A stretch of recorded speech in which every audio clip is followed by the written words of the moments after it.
నాథన్న దేవాతి దేవునికి నా శిరస్సు వంచి పాదాభివందనాలు చేస్తూ చేరువచ్చిన దేవుని పిల్లలైన మీ అందరికీ క్రీస్తు వారి నామం పేరట నా శుభాలు నా వందనాలు తెలియజేస్తున్నాను.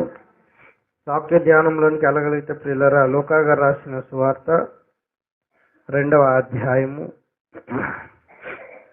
లూకా గారు రాసిన సువార్త 2వ అధ్యాయము ప్రారంభ వచనాల నుండి చూద్దామండి. ఆ దినములలో సర్వలోకమునకు ప్రజాసంఖ్య వ్రాయవలనని కైసరు ఔగుస్తు వలన ఆజ్ఞాయను. ఇది కురేనియా సిరియా దేశమునకు అధిపతి అయి ఉన్నప్పుడు జరిగిన మొదటి ప్రజాసంఖ్య.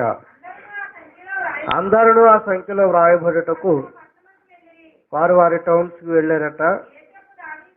యోసేపు దావీదు వంశంలోను గోత్రములోను పుట్టినవాడు గనుక తనకు భారీగా ప్రదానము చేయబడి గర్భవతి అయి ఉండిన మరియతో ఆ సంఖ్యలో వ్రాయబడుటకు గలిలియాలోని నజరేతు నుండి యోదయలోని బెత్లెహేం అనబడిన దావీదు అనే టౌన్ కు వారు కూడా వెళ్ళారట.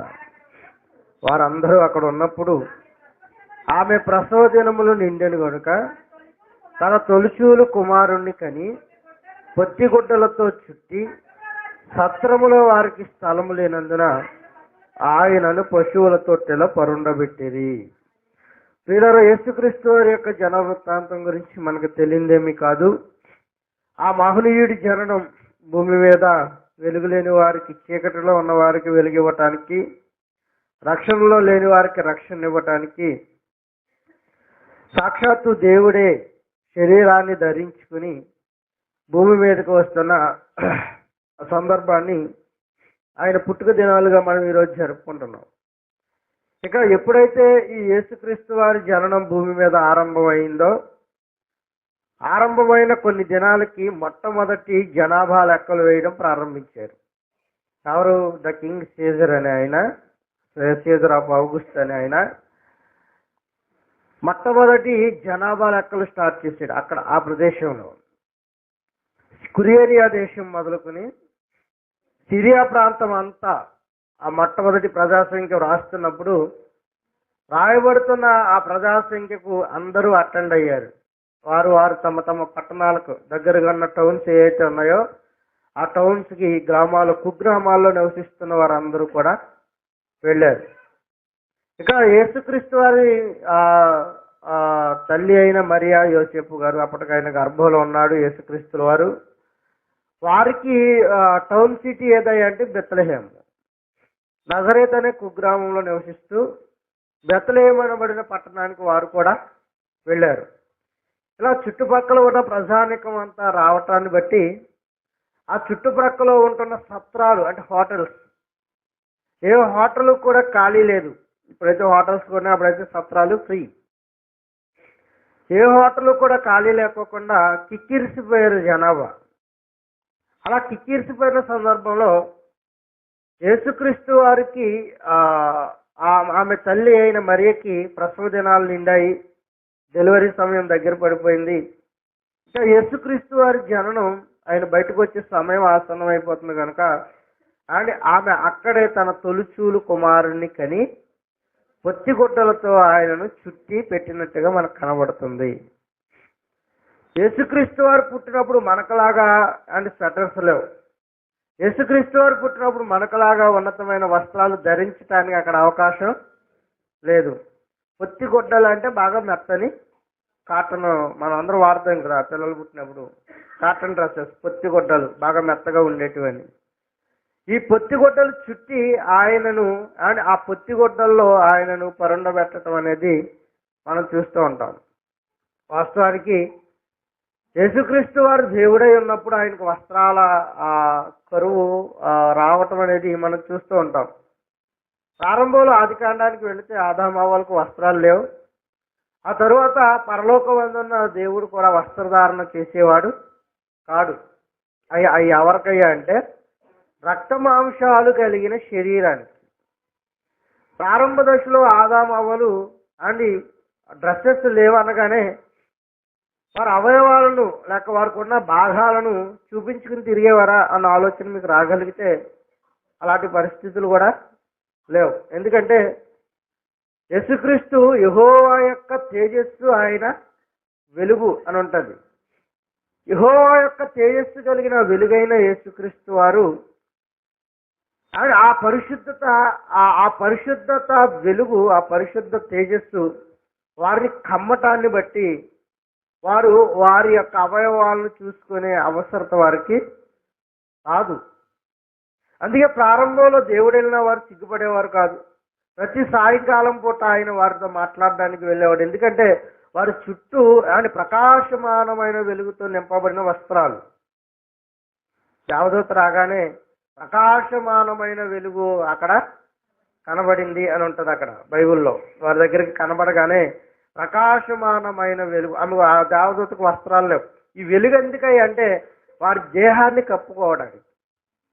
అలాగే ఆదాము అవ్వలకు సంబంధించిన వస్త్రధారణ అప్పటికి లేకపోయినా ఆదాము అవ్వలకున్న వస్త్రధారణ ఏంటి అంటే వెలుగు సంబంధమైన వారిగా ఉన్నారు, వెలుగు సంబంధులుగా ఉన్నారు. ఆ వెలుగుతో ప్రకాశిస్తున్నారు, ఆ వెలుగుతో ప్రజ్వలిస్తున్నారు. ఆ వెలుగు వారి చుట్టూ ప్రకాశింపజేస్తుంది. ఆ వెలుగు వలన వారి అవయవాలు ఎవరికి కనబడే స్థితి లేదు. అంటే ప్రకాశమానమైన జ్యోతుల వలె వారు వెలుగుచున్నారు.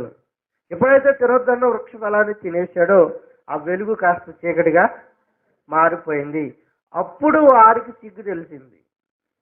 ఆ వెలుగు కాస్త రాలిపోయింది అని మీరు అనుకోండి. లేకపోతే ఎప్పుడైతే ఈ వెలుగు కాస్త శరీరం నుండి వదిలిపోయిందో అప్పుడు వారికి సిగ్గు తెలిసింది. అప్పుడు వారి శరీర అవయవాలు కనబడ్డాయి. ఆ వెలుగు ఉన్నంతసేపు వారికి శారీరక అవయవాలు కనబడినట్టుగా మనకి బైబిల్ గ్రంథంలో కనబడింది. ఎందుకంటే ఆ వెలుగు, ఆ మహిమ, ఆ తేజస్సు వారిని ఆవరించింది కనుక. ఇక ఈ మహనీయుడు ఎప్పుడైతే పుట్టాడో ఆ ప్రసవ దినాల్లో కేసర్ అగుస్తు వలన ఆర్డర్స్ రావడం, ఈ ఆర్డర్స్ వచ్చిన తర్వాత వారు జనాభా సంఖ్యకి వెళ్ళడం, జనాభా సంఖ్యకి వెళ్ళిన తర్వాత ఆమె ప్రసవ దినాలు నిండటం, తన తొలిచూలు కుమారుణ్ణి కని పొత్తిగుడ్డలతో చుట్టి 7వ వచనంలో సత్రములో వారికి స్థలము లేనందున ఆయనను పశువుల తొట్టెలో పరుండబెట్టెను. సత్రములో వారికి స్థలము లేనందున ఆయనను ఎక్కడికి తీసుకుపోయారట? పశువుల తొట్టెలో ఆయనను పరుండబెట్టడానికి తీసుకుపోయారు అన్నట్టుగా మనకు లేఖన భాగాల్లో కనబడుతుంది.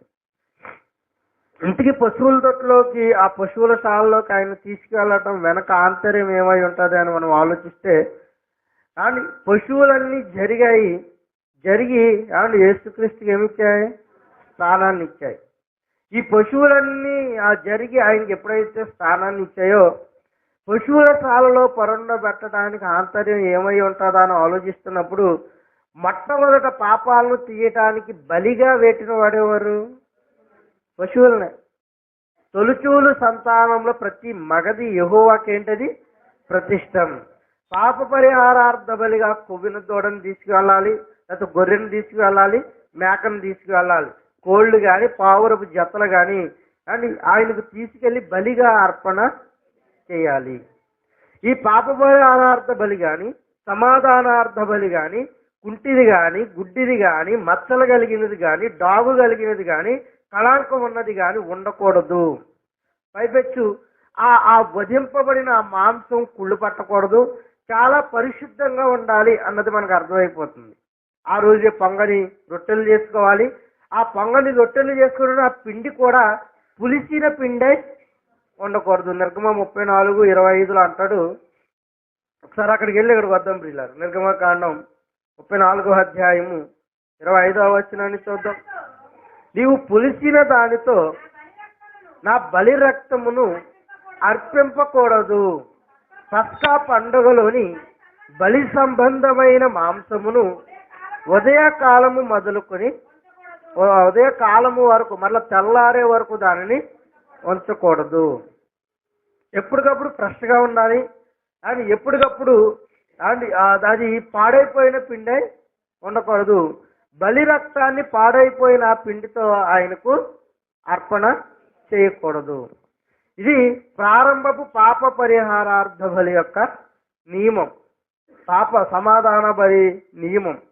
అది ఈ నైవేద్య బలులు ఎప్పుడైతే అర్పిస్తున్నారో ఇక అక్కడ ఆయన పుట్టుక ద్వారానే వీళ్ళకు ఒక సంగతి తెలియజేయాలి, ఆయన పుట్టుక ద్వారానే వీళ్ళందరూ ఒక అవగాహనకు రావాలని ఆయన పుట్టుకతోనే ఆ బలి పశువుల ఆ పాకలో అండ్ ఆయనను పెట్టడం వెనక ఆంతర్యం ఏంటయ్యా అంటే రాబోయే దినాల్లో మనుషులందరి కొరకు ఈ పశువుల నిమిత్తం వధించబడబోతున్న మన పస్కా పశువు అయిన యేసుక్రీస్తు.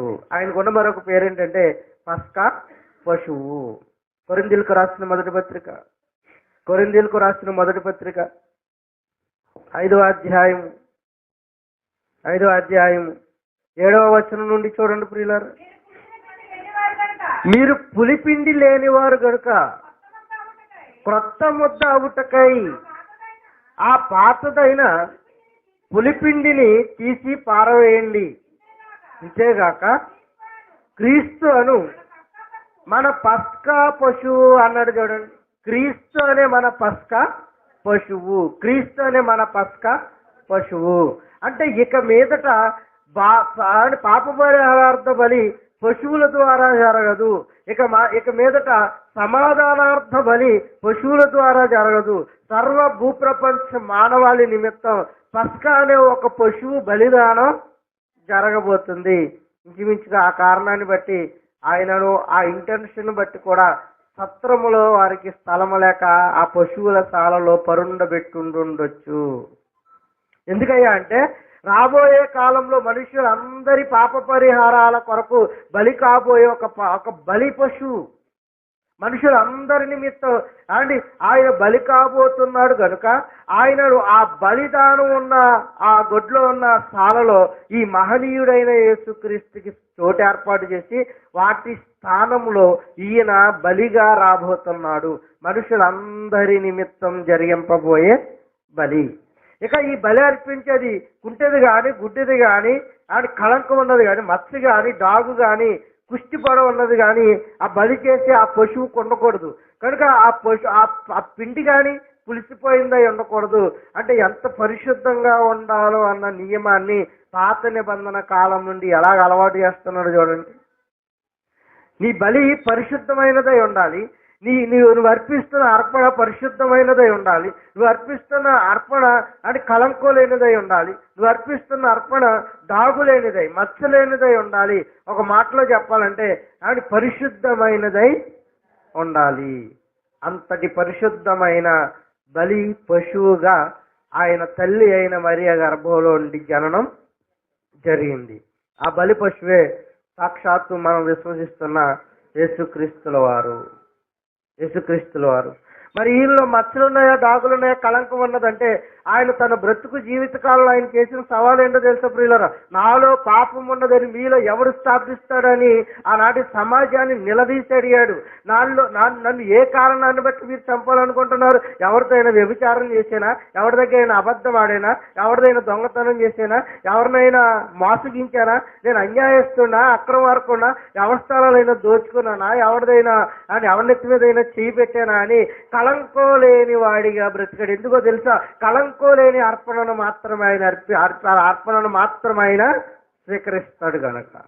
ఎక్కడ ఆయనకు చిన్న డాగు కానీ, ఎక్కడైనా చిన్న మచ్చ కానీ, ఎక్కడైనా చిన్న కళంకం కానీ ఒకవేళ యేసుక్రీస్తు వారు తన జీవితంలో అంటించుకుని ఉండుంటే ఆయన బలి పశువుగా మనకి ఉపయోగపడేవాడు కాడు. ఒకవేళ ఉపయోగపడతాడని నువ్వు బలే చేసిన పరమందున్న యెహోవా దాన్ని యాక్సెప్ట్ చేయడు. కనుక ఆ మహనీయుడి పుట్టుక పశువుల పాకలో ఎందుకు జరిగి ఆ పశువుల పాకలో ఎందుకయ్యా ఆయన చేర్చాలన్నప్పుడు ఇదిగో అనేకుల కొరకు వధించబడిపోతున్న మన పస్కా పశువు ఆయన యేసుక్రీస్తు వారు. అందుకే ఆ బలిదానం ఇవ్వాల్సిన పశువుల ప్లేస్ లో అండ్ ఈ మహనీయుడి యొక్క స్థానం, ఆ బలిదానం ఇవ్వాల్సిన ఆ జంతువుల ప్లేస్ లో ఈ మహనీయుడి ప్రపంచ మానవాళి నిమిత్తం వచ్చాడు. అందుకే దేవదూతలు వెళ్ళి ఏమని చెబుతున్నాయో తెలుసు ప్రియులారా? అందరికీ కలగబోయే మహా సంతోషకరమైన సువర్తమానము. అదే జంతువు బలి జరిగింది అనుకోండి, అది ఆ మనిషికి మాత్రమే ఆపాదించబడుతుంది. యోబు బలిస్తున్నాడు అనుకోండి, యోబుకు మాత్రమే. యోబు కుమారులకు మళ్ళా బలిదానం ఇవ్వాలి, యోబు భార్యకి ఇవ్వాలి, యోబు పిల్లలకు కూడా బలిదానం ఇవ్వాలి. యేసుక్రీస్తు అని అందరికీ ఒకేసారి, అందరి నిమిత్తం ఒకేసారి అర్పింపబడిన బలి పశువు. అండ్ ఆయన మరలా యోగు కోసం ఒకసారి చచ్చిపోయి, ఆదాము చేస్తే ఆదాము కొరకు ఒకసారి చచ్చిపోయి, మనం తప్పు చేస్తే మన కొరకు ఒకసారి చచ్చిపోయే బలి పశువు కాదు. అందుకే పాతదైన ఆ పులిపిండిని నేను తీసేస్తాను, కొత్త ముద్ద ఆగటానికి మీరేం చేయండి, ప్రయత్నం చేయండి. కొత్త ముద్దగా మారాలి. కొత్త ముద్దగా మారడం అంటే అర్థం ఏంటి ప్రియులారా? మనలో కళంకమే గాని, డాగే గాని, మచ్చే గాని అండ్ నిష్కళంకమైనది ఏదైనా మనలో ఉంటే ఆ కళంకాన్నంతా మనం ఏం చేయాలి, కడిగి పారవేయాలి. అప్పుడే నీ బలి, నీ అర్పణ ఆయన స్వీకరిస్తాడు. హృదయంలో పాపం ఉంచుకుని ప్రార్థన చేస్తే అంగీకరించిన ఆయన హృదయంలో పాపం పెట్టుకుని అర్పణ చేస్తే ఎలాగ అంగీకరిస్తాడు ప్రియులారా? నువ్వు వేస్తున్నది 100, 200, 10,000, ₹1,00,000 హృదయంలో పాపం పెట్టుకుని నువ్వు కోట్ల రూపాయలకి కిరీటాలు దానం చేసేసిన నీ దానాన్ని ఆయన స్వీకరించాడు. ఎంత ఇచ్చావన్నది ఆయన చూడ్డు, ఎంత అలాంటి హృదయముతో అర్పణ చేసావన్నది ఆయన చూస్తాడు. ఆయన హేబేలు కయ్యను అర్పణను మనం ఆలోచిస్తుంటే కయ్యను అర్పణ ఆయన స్వీకరించలేదట, హేబేలు అర్పణ ఆయన స్వీకరించాడట. వాస్తవానికి మంచి అర్పణ పట్టుకెళ్ళింది ఎవరో తెలుసా ప్రియులారా? కయ్యను. ఎందుకంటే హేబేలు వ్యవసాయదారుడు, కూరగాయల పంటను పట్టుకెళ్ళాడు. కయ్యను ఆయన బలిసిన వాటిలో ఏం పట్టుకెళ్ళాడు, కొవ్విన వాటిని అన్నిటినీ పట్టుకెళ్ళాడు. అర్పణ గొప్పదే, కానీ అర్పించే హృదయం ఆయనకి నచ్చలా. అర్పించే హృదయం ఆయనకి నచ్చలా. అందుకే కయ్యని ఏమన్నాడో తెలుసా ప్రియులారా? మార్గము తప్పి తిరిగిపోతున్న చుక్కల్లో అని ఒక క్యారెక్టర్ ఎవరో తెలుసా? కయ్యను క్యారెక్టరు. కయ్యను సొంత తమ్ముడి యొక్క ఎదుగుదలను ఓర్చుకోలేని వాడు. కయ్యను సొంత తమ్ముడి అని ఆ ప్రశంసను ఆడు తట్టుకోలేని వాడు. అందుకే కయ్యను లాంటి వారు మీలో ఉండకూడదు అన్నాడు. కయ్యను లాంటి వారు మీలో ఉండకూడదు. కయ్యను చచ్చిపోయాడేమో కానీ కయ్యను స్వభావముతో ఇంకా చాలా మంది బ్రతికి ఇంకా భూమి మీద నడయాడుతున్నారు. అని ఎవరైనా మంచి బిల్డింగ్ కట్టాడు అనుకోండి, వస్తూ బిల్డింగ్ భలే కట్టాడరా అంటారా? అది సాధారణం అని అంటారు. బిల్డింగ్ బాగుందరా అంటారు. అదే నీ తమ్ముడే కడుతున్నాడు అనుకో అదే బిల్డింగ్. ఈ మాట అంటావా? అనరా? సంతించాడే, నీ రక్త సంబంధి, నీ ఇంటి పేరోడే. ఆడు గడితే అన్నో, ఈడు గడితే ఆ మాట రాదు. ఇదే కయ్యను యొక్క స్వభావం. పక్కవాడు ఎవరైనా మంచి ఆడిని కారు కొన్నాడు అనుకోండి, భలే మంచి కారు కొన్నాడు రా అనుకుంటాం. అదే నీ ఇంట్లో వాడే, నీ స్వజనులో ఎవరైనా ఒక్కడే కారు కొంటే అమ్మో నాకు పడదండి. ఇలాంటి కయ్యను స్వభావం కలిగిన వారు మార్గం తప్పే చుక్కల జాబితాలో ఆయన పడేసాడు. మార్గం తప్పేసిన వారు వాళ్ళు. ఒకవేళ అలాంటి లక్షణాలు మనలో ఉంటే మనం కూడా మార్గం తప్పేసిన వారం అయిపోతాం. అలాంటి స్వభావాలు మనలో కూడకట్టుకుపోతే మనము కూడా ఆయనకు పనికిరాని వారం అయిపోతాం. పనికి వచ్చే వారము కాము. కనుక అందుకే ఆయన పక్కవాడి ఎదుగుదలని ఓర్చుకొని ఒక అసూయపరుడు ఏం చేసినట? హేబేలు అర్పణను ఆయన స్వీకరించినందుకు ముఖం ఎలా పెట్టాడట? చిన్నబుచ్చుకున్నాడట. ముఖం చిన్నబుచ్చుకోవడం ఏంటండి? ఆడవాళ్ళు చేసే పని కదా. ఆడవాళ్ళకి ఏదైనా పర్లేదు అనుకోండి, ముఖం ఎలాగేటేస్తారు? అమ్మో తూర్పుకో పడమరకో అది ఉత్తరానికో దక్షిణానికి ఏదో మూలకి తిప్పుకుని మాట్లాడుతూ ఉంటారు. బాగుంటే ఆ సందర్భాలు వేరు. అంటే ఈమెకి పడతలేదు అనుకోండి, ఇంకా మామూలుగా ఉండదు వ్యాపారం. కనుక అటో ఇటో తిప్పేసి మాట్లాడుతుంటారు. ముఖము చిన్నబుచ్చుకున్నాడు అంటే ఆడు ముఖం చూడలేకపోతున్నారు. ఆవిడకి ఏదో పన్నెండు అంటూ ఉంటారు కదా, చిన్నబుచ్చేసుకుంటాడు ముఖాన్ని. సొంత తమ్ముడేగా, ఆడు బాగుంటే వీడికి ఏదో రోజు సహాయపడతాడుగా, వాడు బాగుంటే రేపు ఏదో రోజున నాలుగు మెతుకులు పెట్టడానికి సమర్థత. అయ్యో నా అన్నయ్యకి ఆహారం లేకుండా ఉంది అని పిలిచి వాడి దగ్గర వీడి దగ్గర ఎవరి దగ్గర చేరనీయకోకుండా పిలిచి ఒక ముద్ద పెట్టడానికి అది సమర్థత కలిగిన వాడు కదా. ఆ స్థితిని వాడు మెయింటైన్ చేస్తాడు కదా. కానీ మరి ఏంటో తెలియదు, మరి ఏంటో ఈ స్వభావాలు ఏంటో తెలియదు. కొంతకాలం నుండి చచ్చిపోయే ఈ మానవ జీవితంలో ఎన్ని పగలు, ఎన్ని విద్వేషాలు, ఎన్ని గొడవలు, ఎన్ని గొడవలు అండి అండి బ్రతుకున్నంతకాలం ఈడి మొఖం ఆడి చోటు ఆడి మొఖం వీడి చోటు చచ్చిపోయిన తర్వాత వాడి మీద కలిగే జాలి ఎంత అంత కాదు. రేపు అదే ప్లేస్లో నువ్వు కూడా అలాగే మంచం మీద పడుకుంటావు. మరి ఏంటి నీ పగేది, నీ ద్వేషం ఏది? కనుక కయ్యను లాంటి స్వభావం అంటే ఈరోజు మనుషుల్లోనికి వస్తుందేమో, అలాంటి స్వభావం మనలోనికి రాకూడదు. కయ్యను అర్పణ గొప్పదే తీసుకెళ్ళాడు, కానీ కయ్యను యొక్క ఆ స్వభావం పరలోకమందున్న తండ్రికి నచ్చలేదు, అసూయపరుడు. కానీ హేబేలు అర్పించిన అర్పణ చిన్నదైనా ఆయన మనసంతా వెన్నపూస అంటారు కదా, ఆ టైప్ అనమాట. కల్మషం లేనివాడు, కళంకం లేనివాడు, దాగు లేనివాడు, మచ్చ లేనివాడు ప్రభు దగ్గరికి వెళ్ళాడు, మోకాళ్ళు ఊనాడు, బలిపీఠ మీద తన అర్పణను పెట్టాడు. ప్రభా నీ చిత్తమైతే నేను అర్పిస్తున్న ఈ అర్పణ స్వీకరించు అని చిన్న అర్పణ స్వీకరించాడండి. చిన్న అర్పణ, తన కలిమిలో లేమిలో చిన్న అర్పణను దేవునికి అర్పించాడు. ఆ అర్పణను పరమందున్న తండ్రి ఏం చేశాడు? స్వీకరించి ఆడి కయ్యను హేబేలు గురించి ఇప్పటికీ మనం మాట్లాడుకుంటున్నాం అంటే మనం ఎలాంటి అర్పణ ఆయనకు అర్పించాలో మీరు ఆలోచించండి ప్రియులారా. ఎలాంటి అర్పణను మనం దేవునికి స్వీకరించాలో. మీరు ఇలాంటి అర్పణ ఇవ్వనని నేను చెప్పను, కానీ అర్పించే వాటికంటే అర్పించే హృదయాన్ని మాత్రం ఆయన చూస్తూ ఉంటాడు. అండ్ నీ దగ్గర ₹1,00,000 ఉంటే ₹1,00,000 అర్పణ నేను వేసేయమని నేను అన్న, కానీ అండ్ ఈ ₹1,00,000 నువ్వు వేస్తున్న ₹10 అర్పణ, ఆ అర్పణలో నీ హృదయాన్ని చూడటం, ఆ అర్పణలో నీ మనస్తత్వాన్ని చూడటం. నువ్వు అర్పించే అర్పణ అని 100 వేసేస్తావా, 200 వేసేస్తావా, 300 వేసేస్తావా అనుకుని నువ్వు వేసేసినా, ఒకవేళ 500 అందరి మీద ఎక్కువ సంద నువ్వే వేసినా నీ మనస్తత్వం ఆయనకి నచ్చకపోతే నీ అర్పణను ఆయన స్వీకరించడు.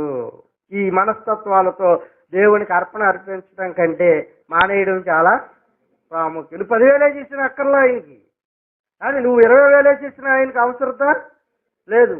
నీ అర్పణ కంటే అర్పించే మనస్సు కావాలి ఆయనకి. అందుకే మారు మనసుకు తగిన ఫలాలను ఫలించాలి. మారామని చెప్పుకుంటూ కయ్యను స్వభావాన్ని మనలో ఉంచుకుని మారామని చెప్పుకుంటూ నీతి వాళ్ళ క్రియలకు అలవాటు పడిపోయి మారామని చెప్పుకుంటూ అని అలా కళంకము తెచ్చే క్రియలకు మనం అలవాటు పడిపోయి నీ అర్పణ ఎంత గొప్ప అర్పణ ఎవరికి ఇచ్చేస్తే ఎవరికి గొప్ప?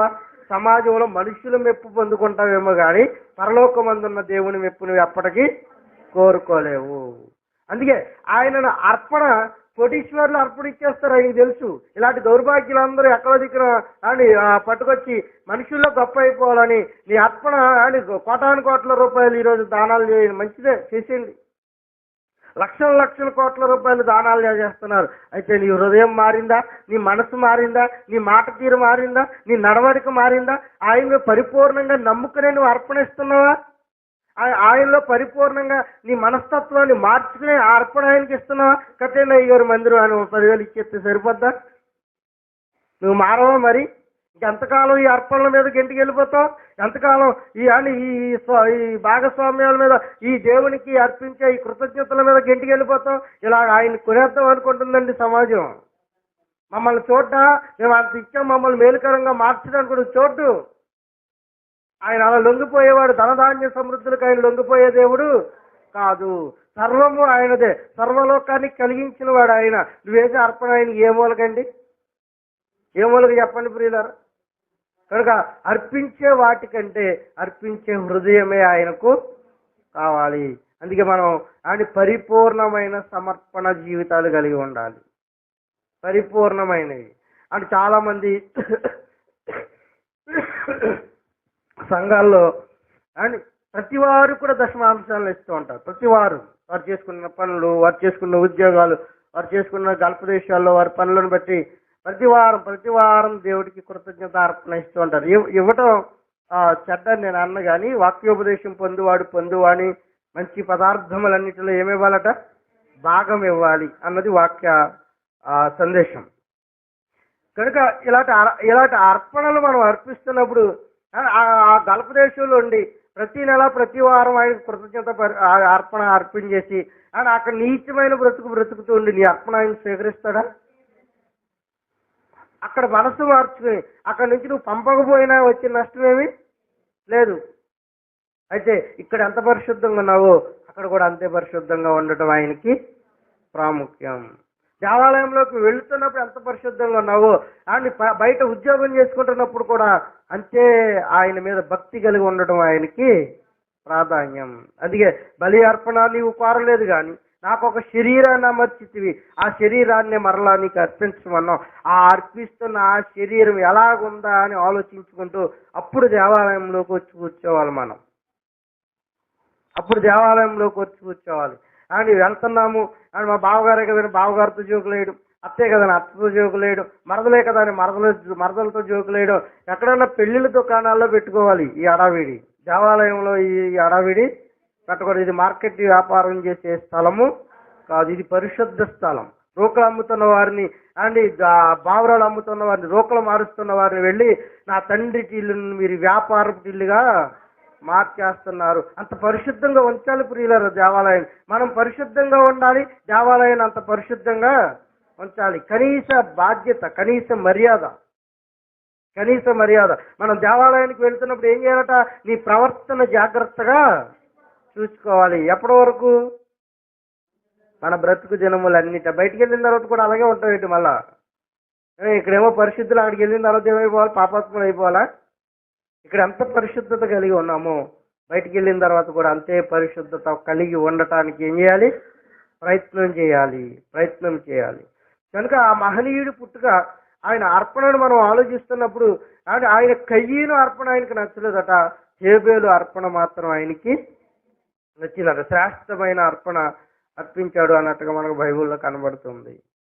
అందుకే ఆయన కోరుకుంటున్నది ఏంటంటే ప్రియులరా, తానే బలి పశువుగా మారడానికి ఎంత పరిశుద్ధంగా బ్రతికి తన జీవితాన్ని తండ్రికి సజీవ యాగంగా సమర్పణ చేశాడో మనం కూడా భూమి మీద మన బ్రతుకుని ఈడుస్తున్న మనం అని ఇంకా అహంకారులుగా అని ఇంకా మోసగాళ్ళు ఇంకా అక్రమార్కులుగా మారిపోకుండా మన జీవితాన్ని మనం ఒక్కొక్కటి వదిలించుకుంటూ క్రీస్తులో కొత్తగా అండి సిద్ధపాటు చేయబడిన కొత్త ముద్ద అవే పరిస్థితుల్లోనికి మనము రావాలి. కొత్త పిండిగా మనం మారాలి. ఇంకా పులిసిన పిండిగా మీరు ఉండకండి ప్రియులారా. ఇంకెంతకాలం అండి పులిసిన పిండిగా ఉంటాం? ఆ చెడిపోయిన పిండి తినడానికి నీకే అసహ్యం వేస్తుంది. ఆ చెడిపోయిన పిండి రుచించదే. ఆ చెడిపోయిన ముద్ద అని మిగిలిన పిండి అంతటిని ఏం చేస్తుందట? చెడిపేస్తుందట. మిగిలిన ముద్ద అంతటిని చెడిపేస్తుందట. నువ్వే అది ఇది యొక్క సందులో లేక నీ కాలనీలో నువ్వే కొత్త పిండి వలె ఉండగలిగితే ప్రియులరా అనేకులకు మాధుర్యాన్ని పంచాలి. నువ్వే పరిశుద్ధత కలిగి ఉండాలి. నీ గురించే మాట్లాడుతున్నాడేమో, నీతోనే మాట్లాడుతున్నాడేమో, నేను ఆ స్థానంలో ఆ స్థాయి నీకు ఇస్తాడేమో, నేను అలా నిలవబెట్టి అనేకులను దేవుడి వైపు నడిపించగల సాధనంగా ఆయన మార్చుకుంటాడేమో. ఒకవేళ ఆలోచించండి ప్రియులారా. అందుకే ఆ మహనీయుడికి స్థలము లేక ఎక్కడ పడుకోబెట్టారట? సత్రములో స్థలము లేక పశువుల పాకలో మన కొరకు వధించబడటానికి సిద్ధపాటు కలిగి ఉన్న పస్కా పశువుని చూచాయగా ముందే చెప్పాడు వాళ్ళకి. అయినా వాళ్ళు ఏం చేయలేకపోయారు? గ్రహించలేకపోయారు. గ్రహించువాడు లేడు, అక్కడును లేడు. అంటే వారి హృదయాలు దేవునికి చాలా భారంగా చాలా దూరంగా పెట్టారు గనక ఆ మాటలు వారికి రుచించలేదట. అందుకే ఆ మహనీయుడికి స్థలము లేక, సత్రంలో స్థలము లేక ఆయన పశువుల తొట్టులో పొరుండబెట్టి, ఇదిగో మీ కొరకు బలి కాబోతున్న బలి పశువు అని అనేకులకు అగపరచడానికి ఆనాడు ఆయనకు సత్రంలో స్థలము లేక పశువుల సాలలో పరుండబెట్టాడు. ఆ పరుండబెట్టిన ఆ మహనీయుడు మీరు అనుకునే అంత చిన్నోడేమీ కాదు, అంత మహిమలు లేని వ్యక్తి ఏమీ కాదు. ఆయన బలవంతుడైన దేవుడని మనం రాత్రి విన్నాం. ఎంత బలవంతుడంటే ప్రపంచాన్ని ఏకఛత్రాధిపత్యంగా ఏలుతున్న ఏకైక బలశాలి. అలాంటి బలవంతుడైన దేవుని రెక్కల చాటున బలమైన బాణములుగా ప్రతి ఒక్కరు, పిల్లలు, పెద్దలు, యవనస్తులు, వృద్ధులు అందరికీ ప్రార్థనలు రావాలి, అందరికీ పాటలు రావాలి, అందరూ ఆత్మీయతలో గొప్పగా ఉండాలి. మన అందరము దేవునికి కనబడే జ్యోతుల వలె కనబడాలి. ఒక్కొక్కరు ప్రజ్వలిల్లుతుంటే దేవుడు మనల్ని చూసి ఆశ్చర్యపోయే సంగతులు కదా ప్రియులారా. అలాంటి స్థితిని మనం ఎందుకంటే దూరం చేసుకోవాలి? ఆయన దగ్గరికి వెళుతూ పడుకుని, ఆయన దగ్గరికి వెళుతూ అని ముఖం వికారంగా పెట్టుకుని, ఆయన దగ్గరికి వెళుతూ ముఖం చిన్నపుచ్చుకోవటాలు అని, పరిముఖ్యంగా దేవాలయంలోనికి వెళుతున్న అని సహోదరుల మధ్య ప్రేమ చచ్చిపోతే ఇక బయటికి వెళ్ళి మనం చూపించేది ఏంటి ప్రియులారా? అందుకే మనం పరిశుద్ధంగా ఉండాలి, ఒకరినొకరం ప్రేమించుకోవాలి, ఒకరినొకరం ఆదరించుకోవాలి, ఒకరినొకరు దేవుని మాటల చేత ప్రేరణ పొందాలి అని ఒకే కుటుంబంగా మనమంతా పిలువబడాలి. కులమత భేదాలకు అతీతంగా బ్రతకాలి. అదే క్రైస్తవ్యం అంటే. అలా దేవుడి పక్షాన మీరందరూ నిలబడతారని, ప్రతి ఒక్కరూ తమ హృదయాలు, తమ మనస్సులను, తమ స్థితిని మార్చుకుని దేవుని కొరకు ఉన్నతంగా ఎదిగే బిడ్డలుగా ఉంటారని ఆశిస్తూ దేవుడి కొద్ది మాటలు ఆయన వినుకుడులో ఆశీర్వదించి దీవించును గాక. దానియేలును సింహపు బోనులో కాపాడినది నీవే కదా. దానియేలును సింహపు బోనులో కాపాడినది నీవే కదా. జల ప్రళయములో నోవాను కాచిన, జల ప్రళయములో బలవంతుడవు నీవే కదా, నీవే కదా, నీవే కదా. హల్లెలూయా.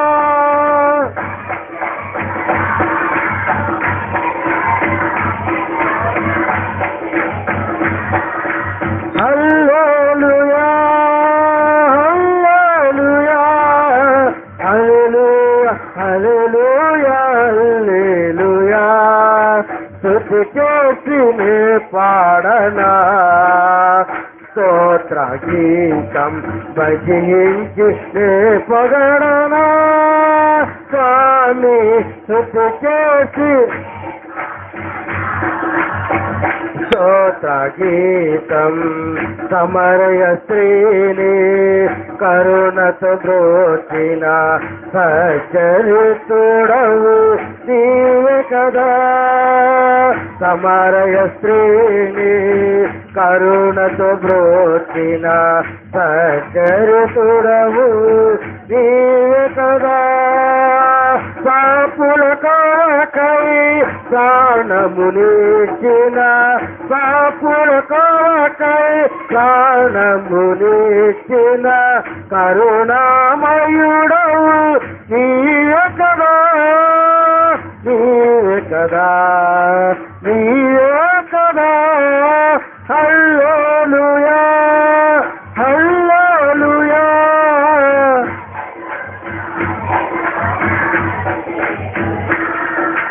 హల్లెలూయా, హల్లెలూయా, హల్లెలూయా.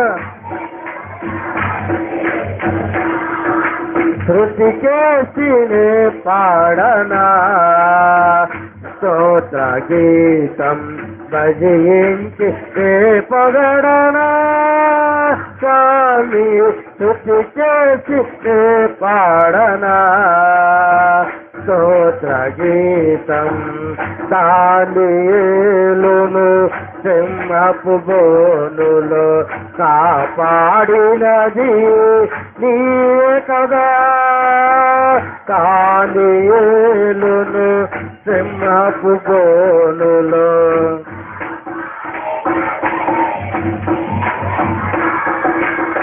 జల ప్రళయములో నోవాను కాచిన, జల ప్రళయములో నోవాను కాచిన బలవంతుడవు నీవే కదా, నీవే కదా, నీవే కదా. హల్లెలూయా, హల్లెలూయా, హల్లెలూయా, హల్లెలూయా, హల్లెలూయా.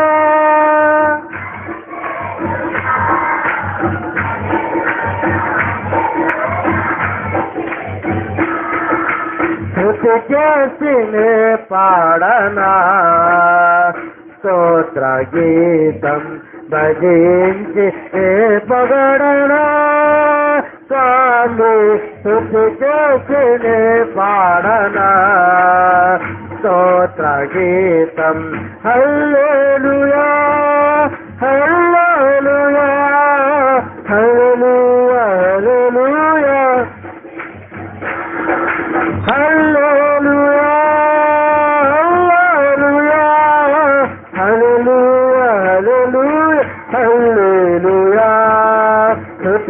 చేసినే పాడనా స్తోత్ర గీతం రచించి పొగడనా స్వామి స్తుతి చేసి పాడనా స్తోత్ర గీతం. దేవునికి మహిమ కలుగును గాక. సకల ఆశీర్వచన స్తోత్రములకు కారణభూతుడా మమ్మల్ని కన్న తండ్రి. అయ్యా, నీ బిడ్డలైన వారందరూ నీ మాటలు విన్నారు. ఆనాడు సత్రములో స్థలము లేక పశువుల తొట్టిలో నిన్ను పరుండబెట్టి మా కొరకు బలి కాబోతున్న పస్కా పశువుగా అనేకులకు కనబరిచినప్పటికీ ఆనాటి హృదయాలు నిన్ను ఆలోచించలేకపోయాయేమో. మాకంతటి గొప్ప భాగ్యాన్ని ఇచ్చి ఆ బలి పశువు నీవేనని, నీవు మా కొరకు చిందించిన రక్తము నిమిత్తం కళంకము లేక, డాగు లేక, మచ్చ లేక ప్రభు మాలో కల్మషాలన్నిటినీ తీసుకువేసుకుని బ్రతకాలని, నువ్వు పరిశుద్ధుడు అయి ఉన్న ప్రకారము నీ పిల్లలము మేము కూడా పరిశుద్ధులమై ఉండాలని. అయ్యా, శరీర కోరికలను చంపుకొని, మనస్సు కట్టుకొని, ఆలోచనలు కట్టుకొని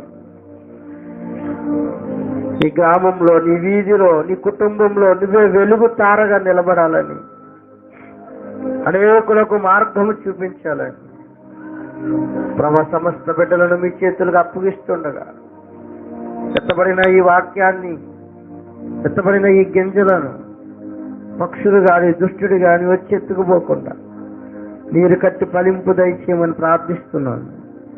ప్రభు, దీనుండి అల్పుణ్ణి నా ప్రార్థన ఆలకించి నా ప్రార్థనకు ప్రతిఫలాన్ని ఇవ్వండి. మా సంఘంలో అనేక విశ్వాసులు లేవాలి, అనేక ఆత్మ వెలిగించుకున్న హృదయాలు లేవాలి, మండే అగ్నిగుండాలుగా మారాలి. ప్రభు, అలాంటి స్థితి మా సంఘానికి అనుగ్రహించండి. హృదయంలో కల్మషం ముంచుకుని నీ అర్పణ ఎంత గొప్పది ఇచ్చినా నువ్వు అర్పించే దేవుడు, అర్పణను స్వీకరించేవాడు కాదని అయ్యా నీ పిల్లలకు వినిపింపజేశాను.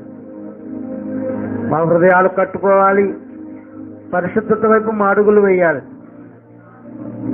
మా అర్పణను స్వీకరిస్తామని విన్నారు. అయ్యా, కూడి ఉన్న బిడ్డలందరినీ మీ చేతులకు అప్పగిస్తుండగా నా ప్రార్థన ఆలకించండి. ప్రతి కుటుంబాన్ని మీ చేతులతో ఎత్తిపట్టుకోండి. ప్రతి కుటుంబంలో బలహీనులు ఉన్నారు, ప్రతి కుటుంబంలో రోగగ్రస్తులు ఉన్నారు. ప్రతి కుటుంబానికి మీ కనికరాన్ని ఉంచండి. మంచి వాళ్ళే మీ కుటుంబాలను ఆవరించమని అడుగుచున్నాను. దేవా, మీ కన్నిటి శాంతి, మీ తేజస్సు, మీ మహిమ ఇదిగోనైనా ఉగ్రత దినాల నడుమ ఇదిగోనైనా మోసే బలి అర్పించి ప్రభు ఆ బలిదానము చేయబడిన ఆ గొర్రె రక్తాన్ని ఏ ద్వార కమ్ములకు మీరు పూయమన్నారు, ఆ ద్వార కమ్ములకు ఆ రక్తాన్ని అందించినప్పుడు మరణదూత ప్రతి గడపను దాటిపోయినట్టుగా అయ్యా ఇదిగోనైనా ఎంతమంది వారి హృదయార్పణల్ని కల్పిస్తున్నారు, ఎంతమంది నీకు నమ్మకమైన దాసులుగా ఉన్నారు, ఎంతమంది నిజమైన ప్రభు నిజాయితీ తీసుకుని స్టాండ్ కలిగి ఉన్నారు. చావైన బ్రతికైనా నిన్నే ఆరాధిస్తామని ఎంతమంది తమ హృదయాల్లో అనుకుంటున్నారు. ప్రభు, అలాంటి ప్రతి గుమ్మానికి నీ రక్త గుర్తులను ఉంచమని అడుగుతున్నాను. మరణ దూత ఇదిగోనైనా మా గృహాల నుండి పారిపోవాలి. ఐగుప్తీయుల గృహాలన్నింటిలో తొలిచూరి సంతానమైనా చనిపోయిందేమో గాని ఇశ్రాయేలీల కుటుంబాల్లో ఏ ఒక్కడికి తల వెంట్రుకు కూడా నేల రాలనివ్వలేదు. అయ్యా, అంత గొప్ప కార్యాలు చేసే దేవుడు లేవు. నీ బిడ్డల కుటుంబాలన్నింటినీ మీ చేతులకు అప్పగిస్తున్నాను. ఆర్థిక సమస్యలా పోర్చండి, శోధనలా, ఇరుకులా, ఇబ్బందులా విడుదల కలిగించండి. రోగాల బారి నుండి శీఘ్రమైన విడుదల కలిగించండి. అయ్యా, ఎలాంటిది అంటనీక ముట్టనీక ప్రాణాల మీదకి ఏదీ రాక నీ బిడ్డలను కాచి దాచి కాపాడమని అడుగుచున్నాను. దీనిలో ప్రభు దయ చూపిస్తానన్నావు. పేదల కనికరాన్ని చూపిస్తానన్నావు. ప్రభా, ఇదిగో ఎన్నిక లేని వాళ్ళం ప్రభా, ఎన్నిక లేని వారిని ఎన్నికైన వారిగా చేస్తానన్నావు. నీ బిడ్డలను అలా మలచమని అడుగుచున్నాను. ఇదిగో ఈరోజు ఆహారం లేక అలవటించిపోతున్నారేమో, రాబోయే రోజుల్లో విస్తృతమైన ఆహార ధాన్యాలు వారి ఇంట కురిపించండి. వస్త్రాలు లేక ఇదిగో ప్రభు వారు ఇదిగోనైనా ఇరుకులు ఇబ్బందులతో ఉన్నారేమో, వారి కుటుంబాల్లో వస్త్రాలు కలిగించండి, వారి కుటుంబాల్లో ఆరోగ్యాలను కలిగించండి. నువ్వు ఇస్తేనే మేము ఏదైనా పొందుకోగలం ప్రభు. నువ్వు లేకపోతే, నీ ప్రేమ లేకపోతే, నీ ఆదరణ లేకపోతే, నీ కృప లేకపోతే అయ్యా మేము దేనికి పనికిరామని గుర్తించాలి. నీ బిడ్డలైన వారందరినీ నీ చేతులకు అప్పగిస్తున్నాను. పేరు పేరు వరుసలో నీ చేతులకు అప్పగిస్తున్నాను. మందిరంలోనికి రాలేక అనారోగ్యం వారి ఇంటి దగ్గర ఉన్నవారు ప్రభా, వారి కుటుంబాలను కూడా నీ చేతులకు అప్పగిస్తున్నానయ్యా. ఇదిగోనైనా మందిరం విడిచిపెట్టి తిరుగుతున్నవారు లోకంలో, వారిని కూడా మార్చండి. వారి కుటుంబాలను కూడా కట్టండి. కుటుంబాలుగా నిన్ను ఆరాధించాలి. నువ్వు ఇచ్చే మేలులను మేము పొందుకోవాలి అయ్యా. ఏ మేలు పొందవచ్చొద్దు నీ బిడ్డలకి. ఎవరి దగ్గర చేయి చాచనివ్వద్దు. వారి జీవనాన్ని, వారి జీవితాలను నీ చేతులకు అప్పగిస్తున్నాను. ఆకాశ పక్షులను పోషించిన దేవుడు ప్రభువా, నీ బిడ్డలను పోషించండి అయ్యా. స్తోత్రము నాయన. అనేకులైన బిడ్డలు ఆహారము లేక, వస్త్రాలు లేక ఇదిగో నాయన సమాజంలో అలమటించిపోతున్నారేమో. మాకన్నీ ఇచ్చినా నిన్ను స్తుతించలేకపోతున్నామేమో ప్రభువా. ఇదిగో నాయన ఈ కరుడు కట్టుపోయిన హృదయాలను మార్చండి. బండవలే మారిపోయిన ఈ హృదయాలను మార్చండి. ఎంతకాలము లోకంలో ప్రభా వారి జీవితాలను కొనసాగిస్తారని ఇప్పుడైనా మార్పు కలిగించమని అడుగుతున్నాను. దయగలిగిన దేవుడవు, కనికరము కలిగిన దేవుడవు, నీ బిడ్డల రాజులను ఆలకిస్తున్నావయ్యా ప్రభా. ఏ బిడ్డ ప్రభా ఇదివరే నా కుటుంబ పరిస్థితుల కొరకు రోధిస్తుందో నీకు తెలుసు ప్రభా. ఆ బిడ్డ ప్రార్థన ఆలకించండి. ఆ బిడ్డకు విడుదల విడుదల విడుదల కలిగించండి. నువ్వు చేసే ఆశ్చర్య కార్యాలకు, నువ్వు చేసే అద్భుతాలకు మా కంటికి కనబడని, చెవికి వినబడని, హృదయానికి గోచరము కాని, మేము ఆలోచించలేని అద్భుత కార్యాలు చేసే దేవా, ఆ కుటుంబాన్ని నీ చేతులతో ఎత్తిపట్టుకోమని నీకు అప్పగిస్తున్నాను అయ్యా. ఇదిగోనైనా సమస్తము ఎరిగిన వాడవు, సమస్త కార్యాలు ఎందు సఫలీకృతము చేయగలిగిన దేవుడవు. ఆర్థిక సమస్యలతో నలిగిపోతున్నారు ప్రభు. ఇదిగోనైనా నీ బిడ్డలను లేవనెత్తండి. ఎవరైనా నడి సముద్రంలో వాడ మిగిలిపోయినట్టుగా ప్రభు, అనేకుల జీవితాలు మిగిలిపోయాయ్యా. బిడ్డలను కాపాడమని అడుగుతున్నాను, రక్షించమని అడుగుతున్నాను, కనికరము చూపించమని అడుగుతున్నాను, ఒడ్డుకి ఆదరికి చేర్చమని అడుగుతున్నాను. నీ లంగరు వేసి వాళ్ళందరినీ కట్టండి అయ్యా. అలల్లో అటు ఇటు కొట్టుపోయేవారుగా కాక స్థిరమైన నిలకడ విశ్వాసము కలిగిన బిడ్డలుగా నిలబెట్టండి అయ్యా. అనేకులు ప్రార్థించమని అడిగి ఉన్నారు. సంఘంలో ఎందరో బలహీనులు ఉన్నారు. ప్రతి బలహీనుల్ని మీ చేతులకు అప్పగిస్తున్నాను. నాగదాత గారు ఆపరేషన్ చేయించుకుని ఉన్నారు ప్రభా. మంచి ఆరోగ్యాన్ని ఇవ్వండి, చక్కటి శక్తిని బిడ్డకు ప్రసాదించండి. నువ్వంటే విశ్వాసము కలిగిన బిడ్డయ్యా. బ్యాకన్నయ్య గారికి మంచి ఆరోగ్యాన్ని ఇచ్చారు, అందరిని బట్టి మీకు వందనాలు. మరింత ఆరోగ్యాన్ని మెరుగుపరిచి లోపల ఉంటున్న ఆ పచ్చినంతా మార్చి ప్రభువా నీ కొరకు ఉన్నతమైన సాధనముగా అన్నయ్య కుటుంబాన్ని కూడా నిలబెట్టండి అయ్యా. ఇదిగోనైనా రామాన్ని మీ చేతులకు అప్పగిస్తున్నాను. బలహీనుడై ఉన్నాడు, జ్వరం కలిగి ఉన్నాడు, ఇదిగోనైనా నీ బిడ్డలు మాట్లాడుతున్నారు అయ్యా. ఈ మధ్య ఆడకాల సమయంలో బిడ్డలను దర్శించండి. నీ పరమ వైద్యాన్ని బిడ్డలకు అందించండి. వీర్రాజు అన్నయ్య గారిని మీ చేతులకు అప్పగిస్తున్నాను. నీ బిడ్డ కూడా బలహీనుడు ప్రభువా. ఇదిగోనైనా శరీర బలహీనత ప్రభువా, జ్వరం చేత బాధపడుతున్న కుటుంబాన్ని అంతటినీ లేవనెత్తండి. మరలా వారానికి నీ సన్నిధానంలో సజీవులుగా ఉంచి సాక్షులుగా నిలబెట్టమని అడుగుతున్నాడు. ఇదిగోనైనా సతీష్ ని ఇదిగోనైనా మంచి ఆరోగ్యాన్ని ఇచ్చారు, మరింత ఆరోగ్యాన్ని మెరుగుపరచండి అయ్యా. ఇదిగోనైనా సమస్తము ఎరిగిన దేవుడు. ఇదిగోనైనా ఇంకెవరికైనా ఆ జ్వరాలకి ఎంత బాధపడుతుంటే ఇదిగో నాకు పేర్లు తెలియదు కనుక ప్రభు నీ బిడ్డలను ఆదరించండి. ప్రతి వాడిని మీరు తట్టి లేపమని అడుగుతున్నాను. కనికరము కలిగిన దేవుడు ప్రభు. ఇదిగోనైనా దూర ప్రాంతాల నుండి అందరూ ప్రార్థించమని అడిగి ఉన్నారు. ప్రతి కుటుంబాన్ని నీ చేతులకు అప్పగిస్తున్నానయ్యా తండ్రి. ఇదిగోనైనా గంగక్క గారికి ఇచ్చిన ఇదిగోనైనా చెల్లెలు గారి కుమార్తె బిడ్డ సాయిని నీ చేతులకు అప్పగిస్తున్నాను. బిడ్డ గురించి సమస్తము ఎరిగిన వాడు, సమస్తము తెలిసిన వాడు. బిడ్డ మీద నీ కనికరాన్ని ఉంచండి, బిడ్డ మీద మీ హస్తాన్ని ఉంచండి అయ్యా. నీ గాయపడిన హస్తాన్ని బిడ్డ మీద ఉంచమని అడుగుతున్నాను. ఇదిగోనంటే కాల ప్రాంతంలో ప్రభా ఇదిగోనంటే నీ బిడ్డ ప్రార్థించమని అడిగి ఉంటుంది వెళ్ళినప్పుడల్లా ప్రభా ఆ బిడ్డని నీ చేతులకు అప్పగిస్తున్నా. నీ చిత్తమైతే భర్తకు మారు మనసు కలిగించండి. ఇదిగంటే విశ్వాసము కలిగిన బిడ్డయ్యా ప్రభా. ఇదిగోనే నా దేవుడు గొప్పవాడు, నా ఎడల ఉన్నతమైన మేలులు చేశాడని ఆ భర్త మారు మనసు కలిగి భార్య భర్తలు ఇద్దరు కలిసి నిన్ను ఆరాధించాలి. అట్టి స్థితిని ఆ కుటుంబానికి అనుగ్రహించండి. యేసు నామంలో బలమైన కార్యాన్ని చేయమని అడుగుతున్నాను. దయగలిగిన దేవా ఇదిగోనైనా ఆ బిడ్డ రోదన ఆలకించండి, ఆ బిడ్డ కన్నీటి ప్రార్థన ఆలకించండి, ఆ బిడ్డలో ఉన్న తడమాటను మీరు ఆలకించమని అడుగుతున్నాను. కనికరము చూపించండి అయ్యా. నువ్వు మాట మాత్రం సెలవిస్తే మా బ్రతుకులు మారిపోతాయి. శతాధిపతి అంటున్నాడు అయ్యా నీవు నా ఇంటిలోకి వచ్చుటకైనా నువ్వు యోగ్యుడును కానని. నువ్వు మాట మాత్రం సెలవిస్తే నా దాసుడు తిరిగి స్వస్థపరచబడతాడని ఆనాడు విశ్వాసము కలిగి అడుగుతున్నాడయ్యా.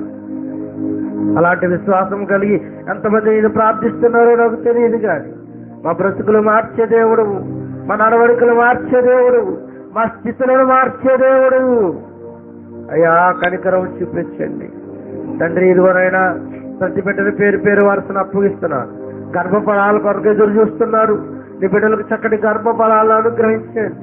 ఇదిగోనైనా గర్భంలో ఆ దోషాలను తీసివేయండి. ఇరువురు దంపతులందరినీ ముట్టండి. ఎవరిలో ఏ లోపాలు ఉన్నాయో సరి చేయగలిగిన దేవుడు. ఇదివరైనా గర్భఫలము యెహోవా ఇచ్చు బహుమానం అని నువ్వు ఇచ్చే బహుమానాల కొరకు ఆతురత కలిగి ఎదురు చూస్తున్నారయ్యా నీ బిడ్డలు. ఎప్పుడు జ్ఞాపకం చేసుకుంటావో ప్రభా, నీ బిడ్డలను జ్ఞాపకం చేసుకోమని అడుగుచున్నాను. వైవాహిక జీవితాలు లేక వైవాహిక జీవితాల కొరకు సాటైన సహాయం కొరకు నువ్వు సిద్ధపాటు చేసినప్పుడు మేము ప్రభా ఎదరక వెళ్తామని నీ బిడ్డలు ఎదురు చూస్తున్నారు. అలా ఎదురు చూస్తున్న ప్రతి బిడ్డ చేతిలో ఇదిగోనైనా ఈ నూతన సంవత్సర కాలం వచ్చేసరికి నూతనమైన కార్యాలు జరిగించమని అడుగుతున్నాను. ప్రభా, నీ బిడ్డలు ఆనందపడాలి, నీ బిడ్డలు సంతోషపడాలి. నా పని చేసేవాడికి వాడి పని నేను చేస్తానన్నావు. నీ బిడ్డలు నీ పనిలో పాలిభాగస్తులు, నీ పరిచర్యలో పాలిభాగస్తులు, నిన్ను ఆరాధించడంలో పాలిభాగస్తులయ్యా. ఒక్కసారి జ్ఞాపకం చేసుకోవా ప్రభా. నీ బిడ్డలకు సక్రమమైన మార్గాలు, సాటైన సహాయాలు సిద్ధపాటు చేయండి. నీ బిడ్డల మనసులో ఏం ఆశ కలిగి ఉన్నారు, నీ బిడ్డల హృదయాలు ఏ కోరికలను కోరుకుంటున్నారు, ఇది ప్రతి కోరికను సిద్ధింపజేసే దేవుడు నీవు. ఆదరించి కనికరము చూపించమని అడుగుతున్నారు. వృద్ధులు ఉన్నారు ప్రభా, భారమనక శ్రమనక నీ దేవాలయానికి వచ్చి నేను ఆరాధిస్తున్నారయ్యా. వారికి ఆరోగ్యాలను మెరుగుపరచండి, చక్కటి బలాలను ఇవ్వండి, చక్కటి పరిస్థితులను వారికి అనుగ్రహించండి. వారికి ఈ దశలో ప్రభువా ఇది బిడ్డల అవసరం చాలా ఎక్కువ కనుక బిడ్డల్లో ప్రభా చక్కటి ప్రేమను పెంచండి. దేవా, ముదిమి వచ్చే వరకు నేను ఎత్తుకొని ముద్దాడుతానన్నావు. వృద్ధాప్య దశలు నీ బిడ్డలందరినీ నీ చేతులుగా అప్పగిస్తున్నాను. వారిని ఎత్తుకొని ముద్దాడమని అడుగుతున్నారు. కనికరము కలిగిన దేవా, యవనస్తులు ఉన్నారు, బాలురు ఉన్నారు, బాలికలు ఉన్నారు. ఆశీర్వదించండి, దీవించండి. బయట దేశాల్లో ఉద్యోగాలు చేసుకుంటున్న నీ బిడ్డలు ఉన్నారు అయ్యా. పూర్ణిమాని నీ చేతులుగా అప్పగిస్తున్నారు. బిడ్డ నూతనంగా వెళ్ళింది ప్రభా. ఇదిగోనైనా మీ నిర్ణయం మీద వెళతారని సలహా అడిగి మరి వెళ్ళింది ప్రభా. ఇదిగోనైనా అక్కడ బిడ్డకు చక్కటి ఆదరణ కలిగించండి, చక్కటి ప్రేమ కలిగిన స్నేహితులను కలిగించండి, చక్కటి ఇదిగోనైనా సహోద్యోగులను ఏర్పాటు చేయమని అడుగుతున్నాను. నీ బిడ్డలు ఎక్కడున్నా నీకు ఘనత రావాలి, నీ బిడ్డలు ఎక్కడున్నా నీకు మహిమ తీసుకొచ్చే పాత్రలుగా వాడబడాలి. అలా మా సంఘంలో ఇంకా యవనస్తులైన అనేకులు ఉన్నారు. వారి చదువుల్లో సహాయం నుంచి ప్రతి ఒక్కరిని ఉన్నతమైన స్థాయిలోకి తీసుకువెళ్ళమని అడుగుతున్నాను. ప్రతి ఒక్కరు ఉద్యోగులుగా బ్రతకాలి, ప్రతి ఒక్కరు ప్రభా నీ నామానికి ఘనకీర్తులు తెచ్చే బిడ్డలుగా బ్రతకాలి. అటు రీతిగా నీ బిడ్డలు తీర్చిదిద్దండి. హైదరాబాద్ ప్రాంతంలో నీ బిడ్డలు ఉన్నారు, యవనస్తులైన బిడ్డలు ఉన్నారు ప్రభా. ఇదిగోనైనా దినసరి కూలి చేసుకోవడానికి వెళ్ళిన బిడ్డలు ఉన్నారు. నీ బిడ్డలను ఆదరించండి, కనికరించండి, కృప చూపించండి అయ్యా. కనికరము కలిగిన దేవా, ఈ బిడ్డలందరినీ చేతులకు అప్పగిస్తున్నానయ్యా. ఇదిగో తండ్రి, దేవికి ఇచ్చిన సహోదరి ఇదిగోనైనా దేవి అక్కగారిని మీ చేతులకు అప్పగిస్తున్నాను. బిడ్డకు ఇదిగోనైనా చక్కటి ప్రతిఫలాన్ని మీరు అనుగ్రహించండి. మీ చిత్తమైతే ఆ గర్భఫలాన్ని మీరు ముట్టండి. మీ చిత్తమైతే ఆ గర్భాన్ని మీరు తాకమని అడుగుతున్నాను. లోపలుంటున్న అంతర్గత అవయవాలు శుద్ధీకరించగలిగిన దేవుడు, అవయవాల పొందుకుని సక్రమంగా నిలబెట్టగలిగిన దేవుడు అయ్యా. నీ సహాయాన్ని బిడ్డకు అందించండి. ఒకవేళ మీ చిత్తం కాని ఎడల మరొకసారి బిడ్డను జ్ఞాపకం చేసుకోమని అడుగుతున్నాను అయ్యా. ఇంకెందరో ప్రార్థించమని అడిగిన బిడ్డలు ఉన్నారయ్యా. ప్రతి బిడ్డని పేరు పేరు వరుసను ఆశీర్వదించండి. కల్ప దేశాల్లో ఉన్న నీ బిడ్డలు నీ చేతులకు అప్పగిస్తున్నాను. వారిని ఆశీర్వదించి వారి జీవితాలు, వారి పని పట్ల మీ సహాయం ఉంచండి. మరలా కుటుంబంలో చేరేటంతటి వరకు మీ ఆదరణ, మీ కనికరాన్ని బిడ్డల మీద ఉంచమని ఎవరైనా రేపటి నూతన సంవత్సరంలో అనేక వైవాహిక జీవితాలను సిద్ధపాటు చేస్తారని ఎదురు చూస్తున్నారు అయ్యా. నా ప్రార్థన ఆలకించి నా ప్రార్థనకు ప్రతిఫలము దయచి బిడ్డలందరినీ మీ చేతులతో ఎత్తుపట్టుకోండి. నేను వాళ్ళ పొలం అభాగ్యులు, ఎన్నిక లేని వాళ్ళు, మాకున్న సమస్త భారాలు ఎరిగిన వాడు ప్రభు. సమస్త భారాల్ని మీ చేతులకు అప్పగిస్తున్నాం అయ్యా. నువ్వు ఆదరించే దేవుడు అని, కనికరము చూపించే దేవుడు అని, నిన్నే నమ్ముకుని నీ మీదే ఆధారపడిన వారు సంఘాన్ని విస్తృతపరచండి. అనేకులైన నీ పిల్లలకు రక్షణ భాగ్యం అందించండి. అనేకులైన నీ పిల్లలను సంఘంలో చేర్చడానికి సహాయం అనుగ్రహించండి. ప్రతి హృదయంతో మీరు తట్టి మాట్లాడమని కురువైన బిడ్డలను యాజకత్వం చేస్తున్న మా కుటుంబాన్ని సమస్తాన్ని నీ చేతులకు అప్పగించుకుని, మా రక్త సంబంధికులందరినీ మీ చేతులకు అప్పగించుకుని భద్రపరిచి కాపాడి రక్షించమని ప్రతి ప్రార్థన నజరేస్తున్నామలో అడిగి వేడుకుని ప్రార్థిస్తున్నాను మా పరమ తండ్రి. ఆమేన్, ఆమేన్, ఆమేన్. అందరికి వందనాలండి.